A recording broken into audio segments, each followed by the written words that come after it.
Bueno, voy a hablar del manejo del paciente con cirrosis en anestesia. Hablando un poquito de la fisiopatología, la cirrosis es causada por varios mecanismos de daño hepático que van a resultar en necrosis, inflamación y fibrogénesis. Se caracteriza la cirrosis histológicamente por una regeneración nodular difusa rodeada de tabiques fibróticos gruesos, que va a generar una distorsión de la arquitectura vascular hepática, aumentando la resistencia al flujo sanguíneo portal, lo que va a producir hipertensión portal y disfunción hepática. Esto va a conllevar a una serie de desórdenes en los distintos sistemas. En el caso del hígado sí va a generar alteraciones metabólicas, alteraciones en la gluconeogénesis, varices, hipertensión portal, ascitis. En el caso del riñón va a generar lesión renal, síndrome hepatorrenal, hiponatremia, hipoglucemia, resistencia a la insulina. En el sistema cardiovascular vamos a tener un sistema cardiovascular hiperdinámico, miocardiopatía cirrótica, hipertensión portopulmonar. En cuanto al sistema neurológico, podemos tener encefalopatía hepática, edema cerebral, hipertensión endocraniana. En cuanto a las alteraciones hematológicas, lo que se va a ver es tanto aumento del riesgo de sangrado como de trombosis, alteraciones en el RIN, trombocitopenia, alteraciones plaquetarias. En cuanto al pulmón, vamos a tener tanto el síndrome hepatopulmonar como derrame pleural, y bueno, una serie de alteraciones que ahora vamos a ir viendo cómo nos van a afectar a nosotros a la hora de realizar una anestesia. Manon, poné la diapositiva anterior. Sí. Yo porque ya me voy y por ahí no lo decís, o el tema de lo más importante de todo lo que dijiste ahí es el tema de las complicaciones hematológicas. Porque el cirrótico ya les va a pasar, por ejemplo, cirrótico que viene por endoscopías para poner las bandas elásticas en el esófago, en las varices y demás, porque se va a operar de cualquier cosa y tiene cirrosis. Van a ser pacientes que van a tener un TP de 20, que le van a pasar plasma, que le van a pasar vitamina K y va a subir a 30, 40, quizás a 50, y quizás lo tienen que operar y no pueden compensar el TP que nosotros queremos para la cirugía. Yo lo que quiero que tengan en cuenta acá, que un cirrótico con un TP bajo no es un cirrótico que va a sangrar, porque el cirrótico, como bien lo pusiste ahí, tiene una alteración hepática donde no te produce factores de la coagulación, ¿sí? Los K dependientes en este caso, pero tampoco te produce los anticoagulantes que produce el hígado. Por ejemplo, proteína S, proteína C, y son factores anticoagulantes que produce el hígado. Entonces no produce ninguno de los dos, y hay un equilibrio hemostático. Entonces un paciente que tiene un TP quizá de 50, pero que coagula bien y no te sangra, y vos ves que si sangra te forma coágulos. Entonces tengan en cuenta eso a la hora de que el TP no alcanza para la cirugía, no, que el TP y está el paciente un mes tratando de tener un buen TP que no lo alcanza y no se opera. Obviamente hay que pasarle vitamina K, Protonplex, y si le tiene que pasar plasma o lo que sea, para la cirugía genial. Pero no esperen tener un TP de 70 para operar a estos pacientes. Son TP bajos que coagulan bien, ¿sí? Bueno. Seguí. Buenísimo. Bueno, en cuanto a los signos y síntomas, en realidad estos pacientes ya al tener una enfermedad avanzada van a estar sintomáticos, pero lo que deberíamos buscar son signos y síntomas de descompensación de su enfermedad hepática, ¿sí? Como serían ictericia, coagulopatía, citis, disfunción renal, alteraciones electrolíticas y encefalopatía. En cuanto a los estudios complementarios, lo que vamos a necesitar es un hemograma completo, coagulograma, hepatograma, ionograma, función renal, glucemia, insulina, así que vamos a tener alteraciones, un electrocardiograma, una radiografía de tórax, más que nada si el paciente está con compromiso respiratorio, ¿sí? Si está con disnea, y un ecocardiograma. Bueno, tenemos dos escalas, ¿sí? Una es la escala de Child y la otra es la de la MELD, que es el modelo para enfermedad hepática en etapa terminal, que lo que hacen es determinar la supervivencia que va a tener el paciente con enfermedad severa. Lo que hace es la MEL, mide los niveles de creatinina, bilirrubina y RIN para el TP y la etiología de la enfermedad hepática. Y la otra escala lo que va a tener en cuenta es la bilirrubina total, la albúmina, el grado de ascitis, la encefalopatía, y según la cantidad de puntos, ¿sí? De 5 a 6 es clase A y tiene una mortalidad del 10%, de 7 a 10 puntos es clase B y tiene un 30% de mortalidad, de 10 a 15 puntos es clase C y tiene una mortalidad del 76 al 82%. Solo hay que tener en cuenta que solo los pacientes con enfermedad hepática bien compensada deben exponerse a una cirugía electiva. Para los pacientes que necesitan cirugía de emergencia, vamos a necesitar una optimización inmediata del paciente, ¿sí? Que debe incluir la atención del estado del volumen intravascular, función de coagulación, evaluación neurológica y detección de infecciones. Pero en sí, ningún paciente cirrótico descompensado debería exponerse a una cirugía electiva, sino que en todo caso deberíamos evaluar todos los puntos que mencioné anteriormente y compensar. En cuanto a la consulta preanestésica, son pacientes complejos que debemos valorar, realizar una valoración pulmonar adecuada. Hay que evaluar si está con disnea, si esa disnea puede ser por ascitis. Si no es la causa, habría que realizar una radiografía de tórax para excluir derrame pleural y enfermedad cardiopulmonar. También tenemos que tener en cuenta el síndrome hepatopulmonar, caracterizado por una oxigenación anormal, que bueno, va a estar determinada por una presión de oxígeno menor a 60 milímetros de mercurio y una diferencia alveolar arterial mayor a 20 y dilataciones vasculares intrapulmonares. Clínicamente se va a manifestar la tipnea, ¿sí? Y una disminución de la presión de oxígeno mayor al 10% de la posición de supino adaptado. Más o menos el 30% de los pacientes tienen fisiología cardíaca hiperdinámica, ¿sí? Van a tener un índice cardíaco elevado, resistencias vasculares disminuidas, presión arterial baja y elevación de la frecuencia cardíaca. La mortalidad posoperatoria en los pacientes está asociada generalmente con hemorragia, con complicaciones gastrointestinales y con sepsis más que con falla cardíaca. La encefalopatía en estos pacientes es otro factor que va a influir en el pronóstico postoperatorio, así que lo tenemos que tener en cuenta a la hora de evaluar un paciente, y la función renal también suele estar alterada, ¿sí? El síndrome renal es una complicación frecuente en ya estadios avanzados de la enfermedad hepática.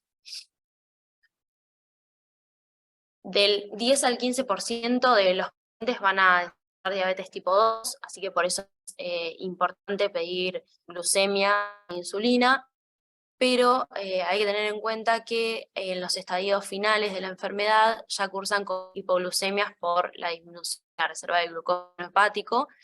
Después hay que tener en cuenta que son pacientes que ya cursan con un grado de desnutrición, ¿sí? Tienen pérdida de masa muscular, tienen alteración de la síntesis de proteínas por la falla hepática, y además son pacientes que cursan con desequilibrios hidroelectrolíticos, ¿sí? Van a tener, lo más frecuente es una hiponatremia debido a la retención de líquido, ascitis, y en los casos de hiponatremia sintomáticas o severas, menor a 125, de sodio debe ser tratada antes del procedimiento quirúrgico. Bueno, y lo que decía Marce hoy en cuanto a la valoración de la hemostasia, son pacientes que van a tener prolongación del tiempo de TP, el ring, el CAP-TT, van a tener trombocitopenia, elevación del dímero D y alteración de las vías procoagulantes y anticoagulantes. O sea, estos pacientes van a tener aumentados los episodios de sangrado, pero también los episodios de trombosis. Entonces, ¿cómo sería el manejo de estos pacientes? En sí, lo que decía la bibliografía es que tal vez deberíamos administrar vitamina K para corregir el TP y el RIM, ¿sí? 10 miligramos día por 3 días, aunque tal vez eso no nos genere demasiados cambios o nos cueste mucho corregir el TP porque no es tal vez la causa, ¿sí? Y que en el caso del plasma fresco congelado deberíamos, o sea, se utiliza para corregir defectos de la coagulación, pero que lo deberíamos administrar solamente antes de procedimientos invasivos o para controlar un sangrado activo. Y que las transfusiones de plaquetas van a estar indicadas solamente en pacientes con sangrado activo con plaquetas menores a 50.000. Y en el caso de las transfusiones profilácticas también se realizan en procedimientos invasivos y con plaquetas menores a 50.000. O sea, no se realizan con valores menores o para procedimientos que no sean de alta complejidad. Y lo que queda en la tromboprofilaxis, si bien pacientes que tal vez tienen los trombos alterados, la tromboprofilaxis debería prescribirse igual, porque tienen alto riesgo de complicaciones trombóticas. Existen factores de riesgo significativo de sangrado, ahí obviamente debe evaluarse y considerarse tal vez medidas de compresión o compresión traumática intermitente. En cuanto al manejo anestésico de estos pacientes, los objetivos intraoperatorios generales van a ser preservar el flujo sanguíneo hepático y el suministro de oxígeno, intentando minimizar obviamente la exposición a fármacos hepatotóxicos para prevenir mayor daño hepático. Vamos a necesitar una monitorización básica, ¿sí? Oximetría de pulso, electro, presión arterial, masiva y es importante titular el efecto de los bloqueantes neuromusculares en estos pacientes, control de la diuresis, realizar profilaxis de broncoaspiración en presencia de ascitis, ¿sí? Por el aumento de la presión intraabdominal y realizar una secuencia de intubación rápida. Tener en cuenta que pacientes con ascitis podrían no tolerar el decúbito. Evitar la colocación de sondas nasogástricas en presencia de varices esofágicas porque podríamos inducir un sangrado. Control de glucemia, más que nada en pacientes que ya tengan una alteración en sus glucemias, ya que son propensos a la diabetes tipo 2. En caso de que tengamos que generar una expansión de volumen mayor a 1,5 litros en pacientes con ascitis o con hipoalbuminemia, deberíamos realizar reposición de albúmina y una adecuada preoxigenación y ventilación protectiva en estos pacientes. Te agrego algo. Sí. Siempre un paciente con ascitis, porque los cirróticos obviamente tienen ascitis, hay que tratar de evacuarla antes de la cirugía, porque te produce restricción de la capacidad pulmonar y demás. Así que siempre pidan que se evacúe el ascitis antes de la cirugía, la que sea, más si es una vesícula o una cirugía abdominal, que se evacúe la ascitis con una paracentesis. ¿Es a partir de una determinada cantidad, Marce, o...? No, hay que ver, si tiene poquito no, pero un paciente que seguramente tenga un montón de factores de comorbilidades y que tenga citis y una cirugía donde va a tener más más atelectasias pulmonares, que vas a tener más presión intraabdominal, que sí es un detalle que te puede modificar el postoperatorio, el intraoperatorio y la evolución del paciente. Así que siempre pidan que se evacúe la citis antes de la cirugía. Hay un método, no se saca de repente toda la citis, si tiene mucha cantidad, se repone con albúmina para evitar el síndrome hepatorenal. Eso no me interesa que sepan, pero sí pidan en el preoperatorio que le evacúen la citis en caso de tener varios litros, obviamente. Se le pone albúmina para evitar el síndrome hepatorenal. Cuando le sacan muchos litros de repente, pasa eso, ¿sí? Así que cuando vayan a ver un paciente cirrótico, acuérdense lo del TP, y si tiene ascitis, que se le evacúen antes de la cirugía, porque una cirugía compleja, una cirugía abdominal o laparoscópica, le puede repercutir tanto en lo ventilatorio como en lo hemodinámico. Ténganlo en cuenta cuando vayan a ver un cirrótico. Buenísimo, Marce. Bueno, en cuanto a las drogas, en cuanto a los gases halogenados, el isoflorano, el deflorano y el sevoflorano tienen muy poco metabolismo hepático, así que serían nuestras mejores opciones para los pacientes con enfermedad hepática. En cuanto a las benzodiazepinas, deberíamos evitar su uso y reducir la dosis, porque aumentan el riesgo de encefalopatía, actúan sobre los receptores GABA. El propofol, hay un estudio que leí, se comparó con el midazolam, y lo que demostró es que es más seguro en comparación con el midazolam por su eliminación más rápida, pero a su vez reduce el flujo hepático y es cardiodepresor, así que también debería utilizarse con cautela. Los bloqueantes neuromusculares, deberíamos evitar el rocuronio y el becuronio, que son los que tienen metabolismo hepático, y el cisatracurio y el atracurio serían de elección, y deberíamos monitorizar y revertir los relajantes neuromusculares en estos pacientes. En cuanto a la ketamina, sería uno de los fármacos, hablando de inductores o analgésicos, ideal para la insuficiencia hepática. Tiene una limitación, que sería la combinación con las benzodiazepinas para evitar los efectos disociativos, pero bueno, no actúa sobre los receptores GABA, sino sobre los receptores NMDA. Y los opiáceos deberíamos evitar los de acción prolongada, eligiendo el remifentanilo o el fentanilo, ¿sí? Y tal vez combinándolo con analgesia neuroaxial para disminuir el uso de los opiáceos, pero bueno, tenemos una limitación que sería la presencia de, primero, de coagulopatía, entonces tendremos que tener en cuenta eso, si el paciente no está coagulopático y si podemos realizar analgesia neuroaxial, y por otro lado que los anestésicos locales tienen metabolismo hepático. Pero bueno, sería una buena opción. Y por otro lado, el paracetamol es bien tolerado, pero habría que reducir la dosis en pacientes descompensados y deberíamos evitar los AINES. La realización de una TIVA sería nuestra mejor opción para un paciente con enfermedad hepática avanzada.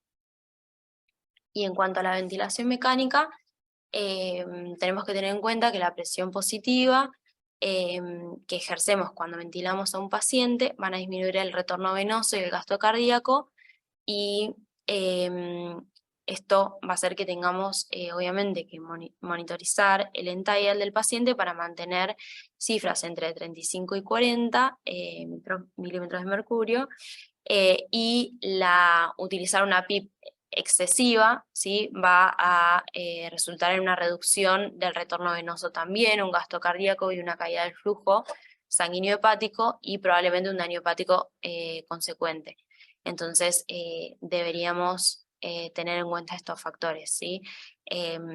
Mantener un end-tidal acorde, una PIP que no sea muy elevada, y evitar la hipercapnia.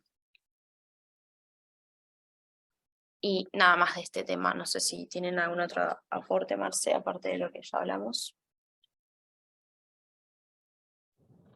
Muy bien, Manu. Estuvo muy linda la clase, diste tips. Esa es la idea de las clases, que no sean tan extensas, sino que las cosas importantes que podamos tener en cuenta cuando nos enfrentemos a este tipo de patología. Así que si nadie tiene más nada para agregar, lo dejamos acá. Después mandar los publishers, por fin, antes de que se dé la otra clase. Así no se acumulan. Dale, Te mando un Marce. beso. Chao, chicos. Gracias. Gracias. Que anden lindo. Chau chicos, nos vemos. Chicos. Adiós.